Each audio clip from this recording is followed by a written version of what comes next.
কোনোদিন আমার আপনার ইচ্ছায় চলে নাই। রাষ্ট্রটা প্রায় সময়ই অনেক ক্ষমতার মালিক কিছু মানুষের ইচ্ছায় চলছে,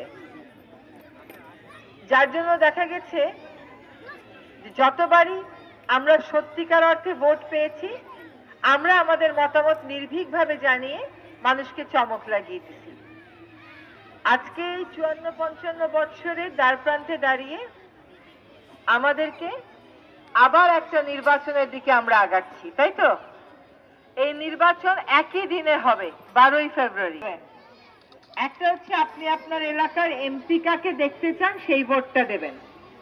আপনি নিজেরা আপনারা এই এলাকায় থাকেন, কোন মানুষটা আপনার জন্য ভালো হবে না হবে আপনি সেটা বোঝেন। অন্যের কথায় প্ররোচিত হয়ে ভোট দিয়েন না।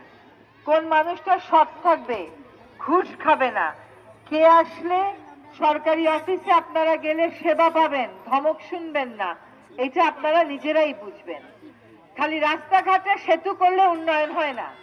মানুষকে যদি অসৎ বানায় দেয়, সবাইকে পকেট থেকে টাকা দিয়ে দিয়ে কন্ট্রাক্টরি বানায় একটা সমর্থক গোষ্ঠী বানায়, এটা কিন্তু উন্নয়ন হইল না।